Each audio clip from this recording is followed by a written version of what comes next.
I lose, winner takes my car clean and clear. But if I win, I take the cash and I take the respect. To some people, that's more important. Ever wondered what the world would look like if your car could judge you? Not for your bad parking, but for the state of your soul. Welcome to the year 3100, long after the carbon exodus, where the very fuel that powers our world has a mind of its own. This is the story of Eden Fuel, the living energy that turned our highways into pathways of pilgrimage. Imagine this. 1,000 years ago, our ancestors fled a planet choked by carbon emissions. They settled new worlds, vowing to live in harmony with nature. But progress is a relentless beast. We needed to move, to build, to travel between our scattered settlements. The breakthrough came from an unexpected source. Xenobotanists discovered a bioluminescent organism on a distant moon, a symbiotic life form that produced immense energy. They named it Eden Fuel. Here's the twist. Eden Fuel isn't just a substance, it's a sentient network.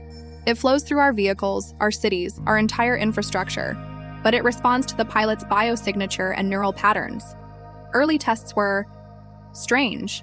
Some drivers would start their engines and glide effortlessly, the vehicle humming with a vibrant, otherworldly energy. Others couldn't even get the ignition to spark. Their vehicles would shudder and die, the fuel refusing to flow. Scientists were baffled.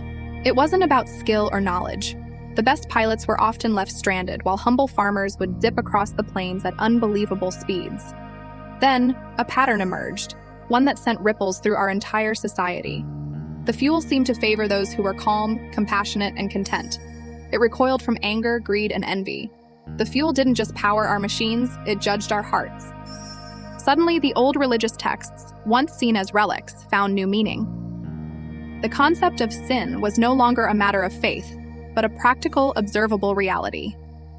If you were selfish or harbored ill will, you weren't going anywhere fast. Literally. Getting a driver's license became a spiritual journey.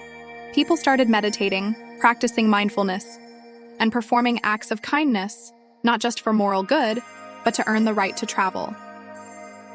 The need for speed took on a whole new dimension. The fastest drivers weren't reckless daredevils. They were the most enlightened among us. They were called pilgrims, individuals so in tune with themselves and the world that the Eden Fuel granted them access to incredible velocities, allowing them to traverse continents in mere hours. Their journeys weren't races. They were seen as blessings, a sign of their pure intent. The hum of their engines became a hymn of a clear conscience. Of course, this system isn't perfect. A black market emerged for inhibitors, devices that attempt to trick the fuel by masking a driver's true emotions. But these are dangerous and unstable. More often than not, the fuel senses the deception and shuts down violently, sometimes leading to catastrophic failures. The universe, it seems, has a way of balancing its own books. So, in our world, speed is a virtue, and your daily commute is a reflection of your inner peace.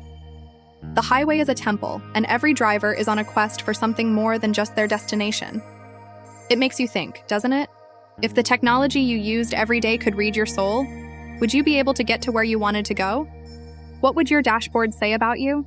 Thanks for joining me on this journey into the future. If you enjoyed this exploration, make sure to hit that like button, subscribe for more deep dives into strange new worlds, and ring that bell so you don't miss our next adventure. The streets go quiet. Until the next ignition. Ask any racer, any real racer. It don't matter if you win by an inch or a mile. Winning's winning. What are you smiling about? Dude, I almost had you.